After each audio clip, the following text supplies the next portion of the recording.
Welcome to the Marvelous Moms Club podcast, where you'll be not only allowed, but encouraged to dream big dreams and imagine the very best future for yourself and your family. Throw away expectations and perfection and embrace the messy beauty of what it means to be a marvelous mom. I'm your host, Kirsten Tyrell, and I can't wait to help you discover what makes you marvelous. Hey everybody, welcome to today's episode. You're probably going to be in need of this if you're struggling a little bit with constantly talking at your kids and trying to get them to do what you want them to do, but really wishing why can't they just want to be helpful and self-starters. You guys are going to love this chat today because I'm joined by Angie Chandler. She is a new friend that I met on social media and we just hit it off, and I'm super excited to chat with her today. So welcome to the podcast, Angie. Hey, thanks for having me. Of course. So give everybody a little bit of background first. Paint the picture of home life, how many kids you have, ages, stages, what's going on in your household. Sure. So I have 4 kids, 2 boys and 2 girls. Their ages 9, 7, 5, and my youngest is 2, almost 3. So we are busy here. Mm-hmm. I did tell my husband, though, 2 and 2, so we are very content with where we're at. And even Stevens, nobody can complain they don't have a brother, and nobody can complain they don't have a sister. Yeah, that worked out really nice for you. My kids are still like, why can't we have one more? Like, my daughter's like, I want a sister. I'm like, there's no guarantee you're going to get a sister. Do you really want another brother? And she's like, I don't know. I don't know about that. She has to think hard on that one. Yeah. That's so funny. Oh, it's hard though. It's tempting as a mom. I'm like, I know I wish I could give you a sister, but I just don't know. Like, we're just through everybody's potty trained. I was just telling the other day, I was like, you guys know mom really loves her life right now. Everybody can feed themselves. Everybody can go to the bathroom on their own. They can all shower themselves. I'm like, things are good. We're in a real good spot right now. Yes, and that is a big win. I am almost there. My youngest, I have decided I'm going to potty train her when the big kids go back to school. And so that's kind of the light at the end of the tunnel, you know? Mm-hmm. Yeah, absolutely. If you can make it there, you can make it anywhere. Yeah, it does feel like that, doesn't it? Totally. Okay, so give us a little bit of background. We're going to talk more about family life, and you're going to give us some super, super amazing tips. But tell me kind of your background. I know you're an entrepreneur. You can it's like you can birds of a feather flock together, right? Like you can see them from a mile away. You're magnetically drawn to them. So I know that's why we've become quick internet friends. So give us a little bit of backstory, I guess, on your evolution and your background and what you do to kind of fulfill that self outside of motherhood. Okay, sure. So I am a teacher. I have taught for 10 years. I have a degree in elementary education and early childhood. I started teaching 5th grade, taught preschool for 7 years, and this last year I taught kindergarten. I love children, but I've always had that nagging feeling that I think probably every entrepreneur can tell you that they've had. Like, my brain is always going, what could I be doing? What could I be creating? What can I put out there? How can I help people? And so this last year, even while I was teaching kindergarten, I just had this nagging feeling to start making lesson plans for the Come Follow Me program. And that's a curriculum for the Church of Jesus Christ of Latter-day Saints. And I kind of pushed it aside because I thought, I have 4 kids and they are still in the phase where they need me, not big kids. And I'm teaching school and, all of those other things, being a wife and taking care of the house and trying to have friendships and being you amidst all of that. Yes. Yeah. And so I really did push it aside, and I just thought, I don't have time. I can't do this. And I just kept having that real nudge, like, you need to do this, you need to do this. And I finally woke up at 5 a.m. and got online and just started learning, making my website, how to send email marketing to people. And so it's been 8 months now. And I have been able to reach families all over the world with my lesson plans, and my Instagram has just grown a ton, and it has been such a joyful work, I guess. It's been work. I've worked hard at it, but it has filled me up. Right. Well, okay. You've listened to the podcast a little bit, I know, and I don't know if you've heard very many of my like mompreneur episodes, but everybody listening, if you guys are avid listeners, you know that the joy of being an entrepreneur, the joy of doing something, and I don't even think you have to label yourself an entrepreneur, just wanting to do something beyond it, the joy comes from filling a need and serving somebody. And so when you're able to serve lots of somebodies and you're able to now look back already in 8 short, that's so short. Like you realize that, right? Like the fact that you have such a functioning business and you've accomplished those things is such good proof positive to everybody who wants to start something that it doesn't have to take years. It's just when you feel passionate about it enough, when you feel called to do it enough that you can't like push it back anymore, that's where real magic starts to happen in what you're creating. And then you get to, on top of that, other people get to benefit from it, which is just like the icing on the cake. So I Yes. think that's fantastic. And I totally understand where you're coming from, that incessant need to just learn it so you can create it because you know it's important. And now you're seeing the value that it's able to provide for all these families. So I think that's fantastic. Well, thank you. I just wish I could instill in every mother that you can. Being a mother is definitely, I would say, like the number one thing I call myself when people say, "What do you do?" is I say I'm a mother and I'm a teacher and then I'm an entrepreneur. But I feel like sometimes moms will say, you've probably heard this a lot. "Oh, I'm just a mom." Yeah. You know? Yep. And I Such think, a taboo thing. Ugh, yes. tell me your thoughts on it. It's such. I'm always like, I don't know where I should go with this, but let's hear Well, your take. I think that we undercut ourselves. I do, because being a mom is dang hard. Yeah. And I do think that there are a lot of hats that women can wear. And I think it's important that we recognize and value all of the hats that women wear. And there are a lot of women that prefer to be working moms, and there are single moms. And, you know, there are a lot of different types of moms and motherhood. But I think at the end of the day, we have to give ourselves credit too for what we are creating, because what we're really creating is we are raising the future generation, right? And so Yes. that's a big deal. That's a big deal. Yes. It absolutely is. I agree with you. And I think that's a perspective shift that I had to have as well. And I still have to have. In fact, I just had a conversation with my husband the other day. And you guys listening, and Angie also, please don't think that I'm like trying to justify anything by saying this. But that was like a weird preface to what I'm going to say. My husband was like, Kirsten, you try and hold your business at the super high, like above 100% level, and you're parenting at above 100% level. And you're not ever going to be perfect at both things. Like you're never going to be perfect at even one thing. And he's like, I don't know why you guilt yourself so much in the fact that just because you're following a passion and doing this in your business, that your kids are suffering. He's like, do your kids look like they're suffering? Like they have a really, really fulfilled, happy life.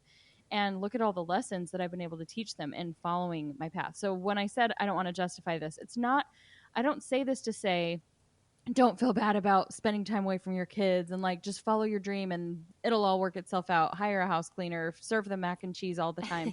It's not that. It's the value that you bring into the home as a mom, as a legacy maker within your family is so huge if you are following who you are just as an individual and as a woman. And I've been able to teach my kids, like they're learning the law of attraction right now. And I'm able to say, yes, this actually is a thing. Like a healthy mindset is a real thing. Because guess what? Everything you guys have right now, that trip we took, this house we have, blah, blah, blah, is because mom and dad utilize these tools. And they're like, whoa. So they're on board. Like they want to start doing this stuff too. And we're going to manifest the house we're going to buy next year as a family for the next year. So that was a long tangent in saying like it is not a detriment to your family to wear those hats. It is a huge blessing if you feel called to do so. It's not that you have to force something that doesn't feel like you're called to do it. I know a lot of women who just feel called to be very, very present in the home and to not distract themselves because they know they would have a tendency to drop everything else in pursuit of it. So I think it's just knowing yourself, but knowing what makes you well-rounded and helps you to show up as your best self. Yes, so many good things about what you said, but we all know that saying, if mom ain't happy, no one is happy, right? And I think that just fits so well with what we're discussing, because the reality is I think there are a lot of women who get lost in their motherhood and they feel like they have to do it all the time, 100%. There's so much pressure on them and they aren't allowed to be creative and they aren't allowed to pursue their dreams, whatever that may look like for them. And I think then you're pouring from an empty cup. Yes. Yep. Which doesn't work out mathematically ever. Nope. So It's I like love a fake tea party, right? Yes. There's never anything in the teapot. Yep, that's right. And I love that you did mention that you are teaching your children to dream. And I think that's really important, especially for our daughters, to see that moms can be moms and they can do something they love too. Yes. Yeah, absolutely. And I'm excited to watch that evolve with my kids and see who they're going to become. My daughter is so cute because she's asked me, I may have mentioned this on other episodes, but she asked me one time, like in the grocery store line, Mom, can I just be me when I grow up? And I'm like, yeah, that's kind of the ideal. I hope you're you when you grow up. And so even the opposite way of like, if she feels it, I've seen this generational back and forth in my family where my grandma was an entrepreneur and she just had to be doing something all the time. And my mom, as having been raised by one who was super busy, was like, I'm just going to be super present with my kids. And she was like very much there all the time. And now I'm kind of a hybrid and I can totally see my daughter being a little bit more like, I'm just going to be a mom. Like, I just want to have, she's told me she wants to have like 200 babies. And I'm like, you know what? I will be so happy about that. You'll be the happiest grandma ever. Yes, exactly. But it's also not like, you know, going with what you're saying, it's not even an expectation that I have to set that example for her because she needs to go do something. It's to show her like I was fulfilled as a mother and that is one of the greatest things you're ever going to do. And also this is something else I did. So all of it is still setting an example that you do you. Like you do what brings you joy. You do what you feel called to do, what your, you know, spirit is telling you. So yeah. Yes, I love that. We could talk about this all the day long. This is like totally my passion. This is what I want people to know at the very most from listening to this podcast is there's always going to be a little thing. If they're listening to this, I know you've had something tug at you that is telling you that you could do something or maybe you can or should.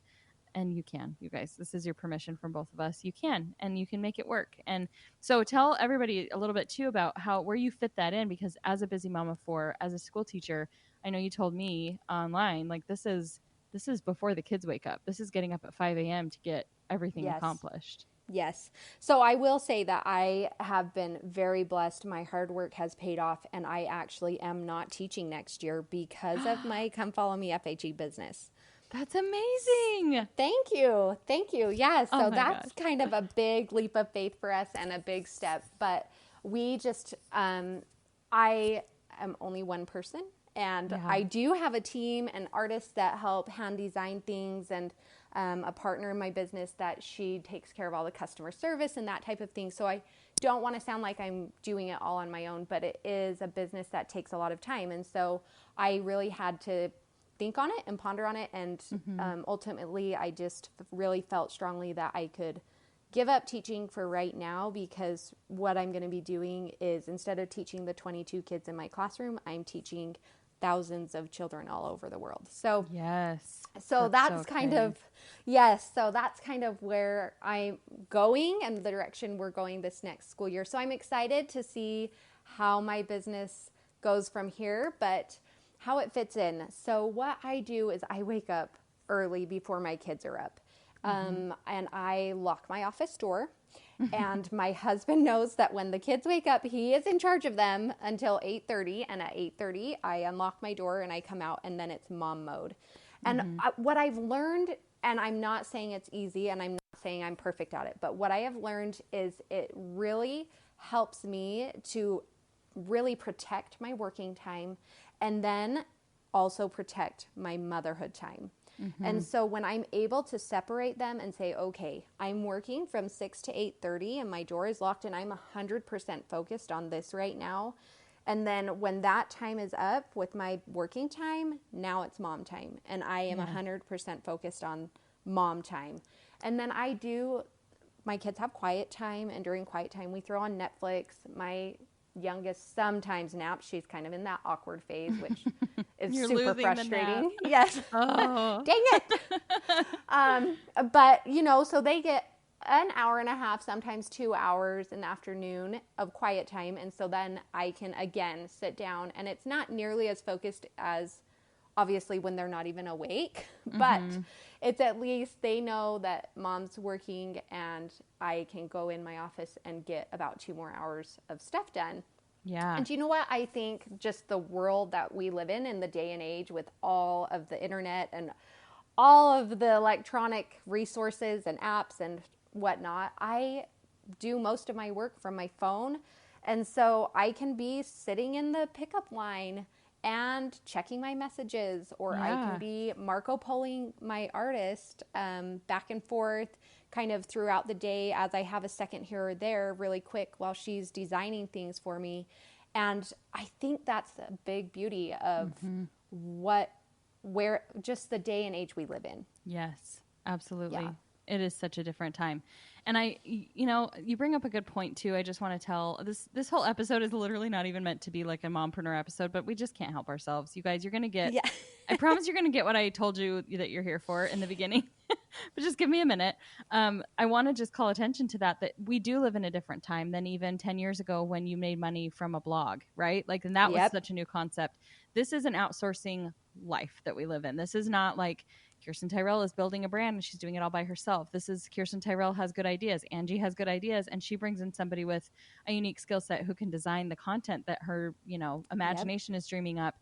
And you get to be a concept creator, right? Like, it's such a different, you get, your dreams can come true. There's literally, we're living in a day where there's no excuses for you to not make this happen. Education exists all over the place, and you can get a lot of it for free. I've been toggling between webinars lately. I'll watch 2 at once, and I'm like, why? There's so much good content out here. Why don't people do things? It's not that difficult. So that's really cool. I love that you manage your time that way and that it's just deliberate. And I've had other people say that before. You got to close the door on the work so that you can open the door to the family. And that's how you get it done, guys. It's not that it's perfect. It's not that you're not sometimes still thinking about the job when it's mom time, but you're still making that deliberate choice of separating your time. So that's fantastic. Okay, so let's talk about this. We'll shift into what we're supposed to talk about. Creating self-starters as children. Like, how do you get your kids to not be nagged all the time? If this is something that you have even somewhat mastered, I need to hear about it. So go ahead and give me all the goods and everybody else. Okay, so this comes from a place of education and experience, teaching experience of children all ages. And obviously I went to school for this. So I am going to share some things that I've used that are really applicable, but I just want people to know that most of this is research-based, behavioral science-based. And so this isn't just like fluff. Yeah. This is real research that works. So I'm going to share this quote with you, and I love it. It's Benjamin Franklin, and maybe some of you have heard it, and it says, "An ounce of prevention is worth a pound of cure." And I always think about that with my children, especially when it comes to behavior. So when we're talking about our children being self-starters and being motivated, we want to teach them now, right? We can't expect them to be in 18 years when they're adults, these self-motivated adults, when we don't teach them now when they're 3 and 5 and 6, right? Yeah. So the very first thing that I want to share, and this is what I have learned in my motherhood and also in my classroom, is you need to give children opportunities. So often we kind of discredit what kids can do. And a lot of times I will say it is because as mothers or adults, we think it's easier if I do it myself. I'm going to do it better. I'm going to do it faster. It's going to get done right. But what we're doing is we're robbing our children from the opportunity to learn when we do that. Well, that even kind of bounces back to what I was saying about me trying to be a super parent is not actually doing anybody any favors. I just had to step back and realize, I'm trying to prove something that doesn't need to be proven, and I'm actually inhibiting my children from being independent. I'll just do it. I'll just do everything. And then it just creates, wow, we love our mom, and we just remember her being like, I do everything. I'm the best. And I have to serve you guys 100% every single day. Yeah. I totally get that. Well, and I think it's important too to teach our kids that, it's a team effort. Yes. It's teamwork. Mom doesn't just do everything. Mm-hmm. You have responsibilities. She has responsibilities. Dad has responsibilities. And that can apply in any circumstance in life. That's the same thing at school. It's the same thing when they get a job, right? Yeah. So it's a really important skill for them to learn and observe even in the home. Mm-hmm. I love to tell people that even if it is B- work, that's okay. Yeah. So give your child the opportunity, and if they do B- work, that's okay. It's better than not making an effort at all, right? Yeah. Yeah. That's such a good perspective. Teach them through it. Yes. Well, and I'm going to be homeschooling this year. So that's I feel like this is such a good mental preparation. I know we're recording this here at the tail end of summer. You guys may be hearing this after school is well underway, which by the way, I'm so excited for you. I bet it's so different to look at the end of summer and know you don't have to go back to work right now because you'd probably be having to go set up, right? Like this is such a different year. I'm so excited for you. I feel like it's like a vacation for me. I'm secondhand happy for you. But anyway, thank you.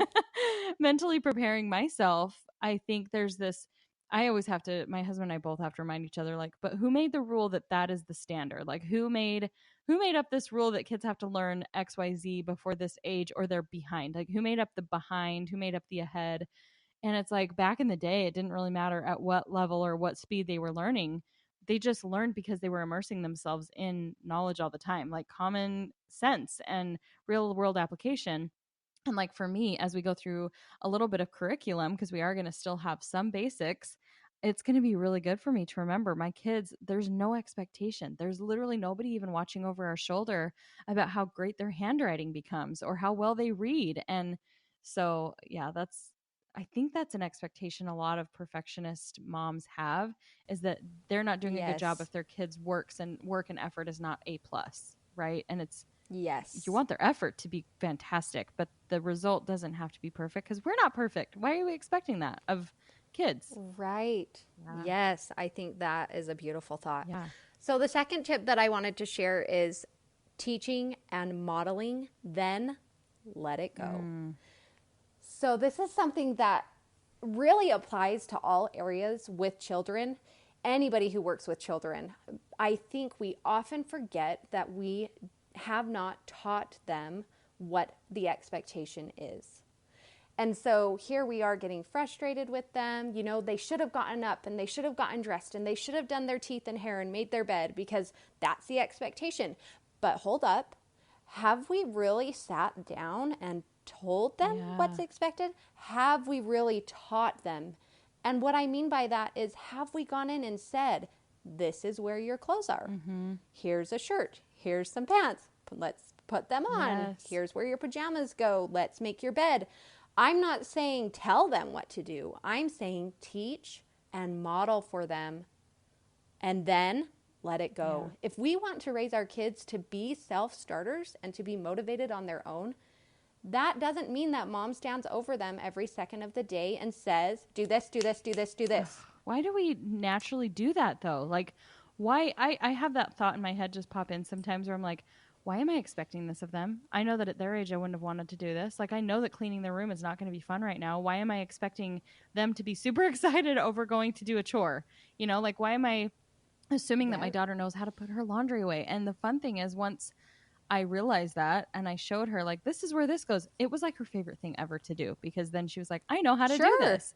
And they do feel empowered by knowing how, instead of just being talked at and bossed around. But why do we, I know you don't have the answer to this, but why do we have a tendency to just expect things of kids that they just aren't born knowing how to do? We birthed them, or we adopted them as babies. We know what their capacities are, and we just kind of treat them like little adults who are not. I think that we get caught up in our own schedule. So how many times is it, put on your shoes, we gotta go. Yeah. And they're not able to do it. Maybe it's a 2-year-old, get in the car, buckle your seatbelt, whatever it is. And we are getting frustrated because we're in a hurry and we have our own schedule, we're not really frustrated with our child and their inability or that they haven't mastered this skill yet, right? Yeah. What we're really frustrated about is I'm going to be late. But then we take it out on our child. So I think a lot of times it's the schedule that children have no awareness of, right? Yeah, it's so true. So I think that's something to keep in mind, but I think something so important to model for our children going along with teaching and modeling is just the growth mindset. So you need to teach your kids, it's about progress, not perfection. So I'm going to teach this skill. I'm going to model for you how to make your bed. I'm going to model for you how to empty the dishwasher, do your little job chore chart or whatever it may be. And then on day one, I don't expect it to be perfect, but every day as we go, you're going to see improvement. Yeah. They're going to get better. And that brings me to the third tip that I have, which is to praise them and reinforce their behaviors. Yeah. I could talk about this for hours, the benefits and the research that has been done on what good praise and positive reinforcement does for a child's behavior. But if we are giving them the opportunities, then teaching and modeling for them, and then when they're performing and we are praising and reinforcing that behavior, what are they going to want to do? Right. They're going to want to do it again, right? Yes. So when we're talking about making children, building children that are really motivated, think about it in your head.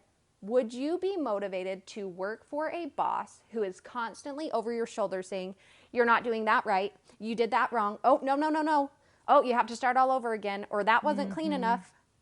No, you're going to be frustrated working for a boss that treats you that way, right? That's true. Yeah. But if you work for a boss that says, wow, I really appreciate your efforts, or wow, I really noticed that you got up and you did that all on your own, you're going to want to work harder for that employer, right? Yeah. Yeah. Positive reinforcement. So I try so hard to relate it to adults. Because I feel like we often have a greater expectation for children than we do for ourselves. Yeah. Yep. Exactly. That's like kind of the source of the problem, right? If we were giving them the space of a child, then it's really silly if you really step back and look at it. There's times when I do laugh inside where I'm like, what am I thinking right now? What is my expectation that and you just have to become one of them sometimes and be like, well, wait a minute. Like, you're right. Yeah, this is dumb. And I have to be really humble sometimes to be like, that wasn't fair of me to expect that of you. That wasn't fair of me to come and be in a bad mood at you when you had nothing to do with the cause of the mood, and to have these like expectations that life is supposed to fit. I think it's actually an evolution and a process. Each child got me a little closer to this like selflessness instead of selfishness, but it's amazing how much we really are kind of programmed to be very selfish. All people, we just are. And I just remember being like, wait a minute, I'm not going to sleep, and I don't get to eat when I want, and I don't get to take a shower when I want. Like, what is this life that I have chosen? But with each kid, it was just like, no, you lose yourself a little bit more, not in a bad way, but you just realize this is actually a pretty beautiful thing. This is the ultimate service that I will ever give. And I'm totally off on a tangent now, but I think remembering that we're not here to expect for them to slave to us, but we actually do kind of have the role right now to serve them and help them to become pretty awesome people. And we have to set that by example, not just demanding, but serving. And then they're going to want to serve too. They're going to see the joy of doing kind things for each other and for us. So yeah, I love all of those tips. They're so good, and just need that reminder. Like, I'm going to listen to this every day. Well, I'm going to leave you with this. This is research shows, and this is just a good number to keep in your brain, that praise to negative, or in the classroom we would call it redirects, the effective ratio in a positive classroom or a positive home is 4-1. Wow. So you should have 4 positives or praise statements to every 1 redirect you give your child. And what's interesting to note is I have a friend who is the behavior coach in the school district, and she goes to all of the classrooms, to every teacher, and observes them. And this is K through second grade, and she will actually tally how many praise statements a teacher gives and how many negatives or redirects a teacher gives. And she says what's interesting to note is that there are teachers who have it down really well. Their praise ratio is really good. It's 4-to-1 or even higher than that. But in the classrooms where the teachers don't have praise 4-to-1, what they actually have is the exact opposite. So they have 4 negatives to every 1 positive. Oh, man. I don't want to have that in my And when house, you- but that's probably Right? accurate. Yes. I probably am doing 4 negatives for every 1 positive. Yes, when she told me that, I was like, oh my gosh, I really need to reevaluate what is coming out of my mouth to my children, because here we are, we're trying to be their mothers, and we're trying to say, this is what you need to do and teach them. But are we always doing it in the right way? And are we really giving them positive reinforcement for the behaviors we want to keep seeing? Yeah. Because did you know you can actually give them negative reinforcement? And so if kids are starving for attention, they will act out or give you negative behaviors because they know you're going to go over there freaking out. Don't hit your sister. Don't bite your brother. But I'm getting So attention. sometimes, yes. So even though it's not positively reinforcing, it's negative attention, right? Yeah. And so that's important to note. So every time you're going to talk to your kid, I want you to think 4-to-1, 4-to-1. Yeah. And I promise you, it will change what comes out of your mouth. And that's going to really help change the atmosphere in your home. It's going to increase your child's self-confidence, which is going to in turn help them to want to work for you and get up in the morning and be self-motivated and get going and do all of the responsibilities that they need to be doing. Yeah. Yeah. Oh, I love that. You guys, I hope everybody listening is soaking this up as much as I am. And the thing is, these are not completely new concepts. It's just so helpful to hear it again and again and again. And even just how concisely you've really laid it out for us is so helpful, because it's not that complicated. It's very simple, but it's just the reminder of what are we doing? Like, I think it's easy to get caught in this rut of just the survival mode of parenting, where you're just like, okay, gotta get through today, instead of what am I creating today? Like, what do we get to do today, instead of what do I have to endure today?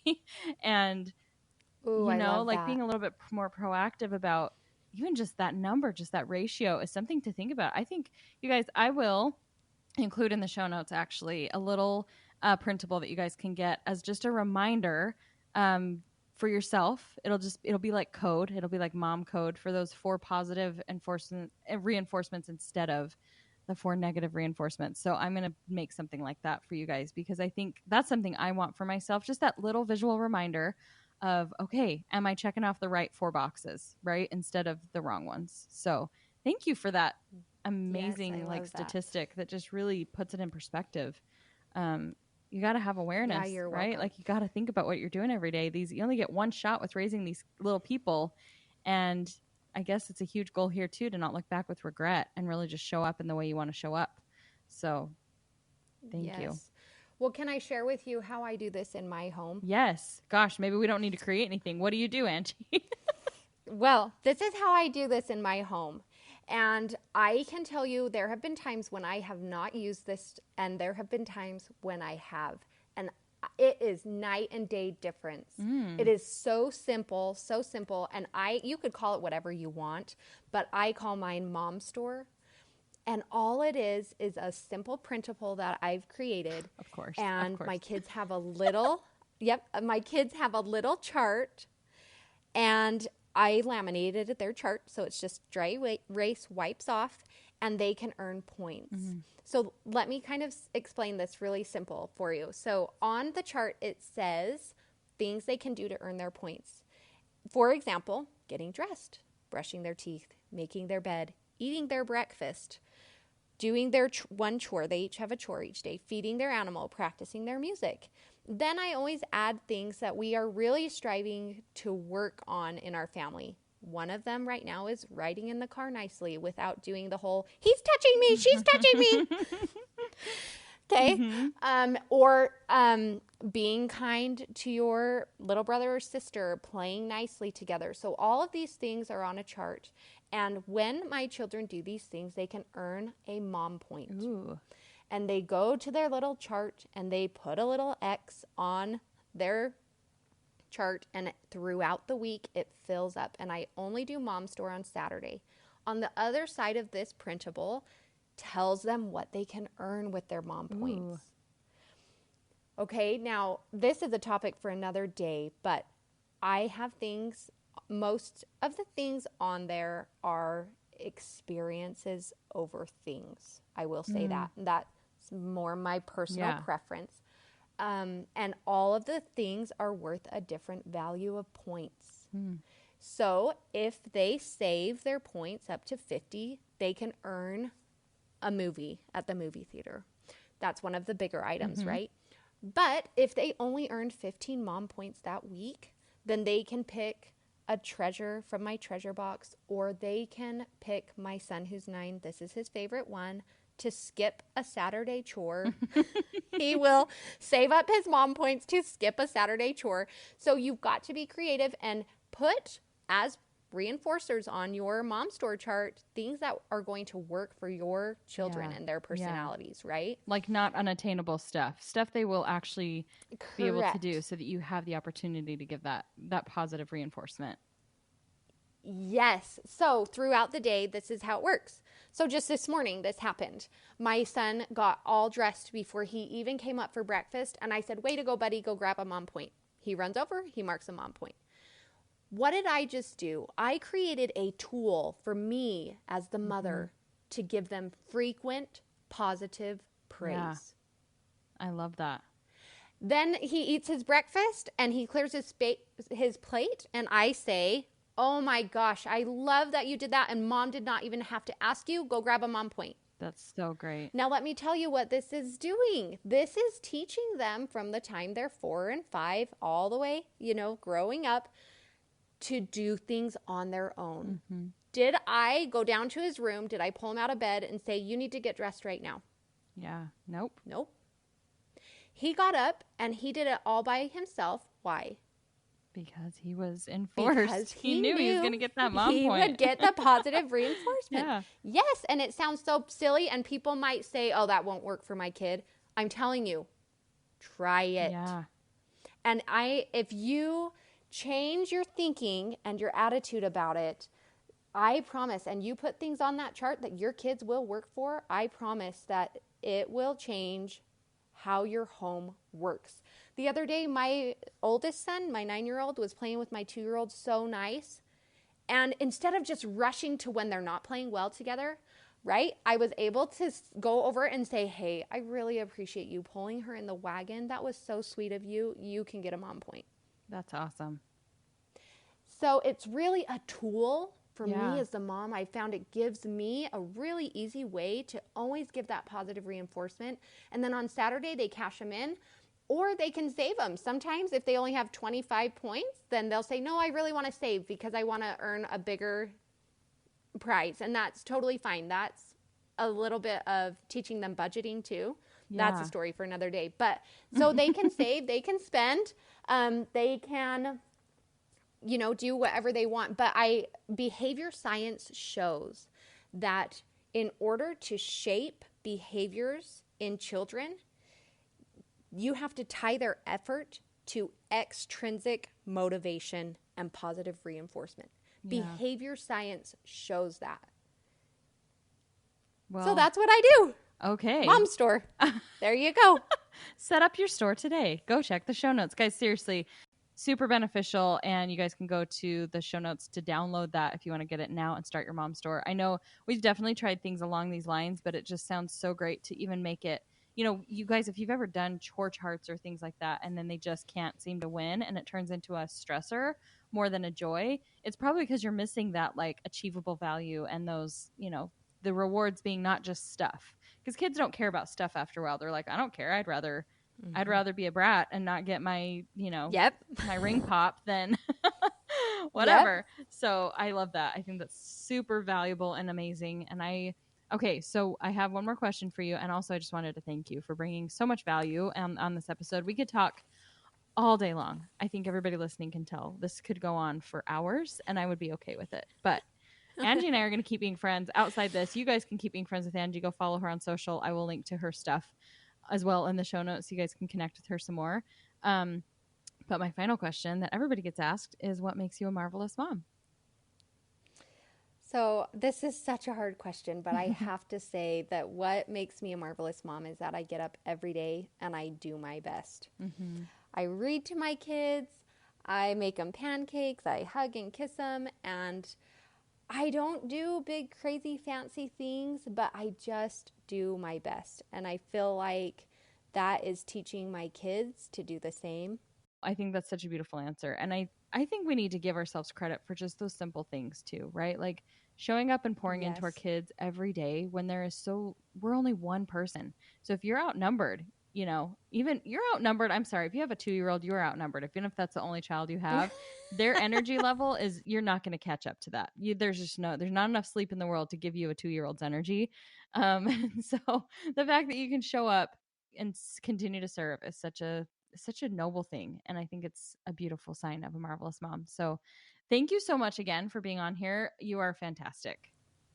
You are so welcome. Thanks so much for having me. It's been a joy. Of course. All right, guys. Thanks for tuning in. We'll see you on the next episode. Have a marvelous day.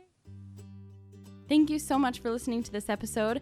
If you want to take action right now, you're feeling inspired and you're feeling enlightened, and you really want to own this role as a marvelous mom, go to the website, marvelousmomsclub.com/me, and create your own personal Marvelous Moms manifesto. That is a tongue twister. marvelousmomsclub.com/me. You go fill in some great information, and in the end, you'll have a beautiful manifesto to display where only you can see or the whole family can see, where you can really, really own your role as a marvelous mom and step inside those goals and those ambitions and dreams that you have to become an even more marvelous mom to your beautiful family. So again, marvelousmomsclub.com/me. We will see you over there.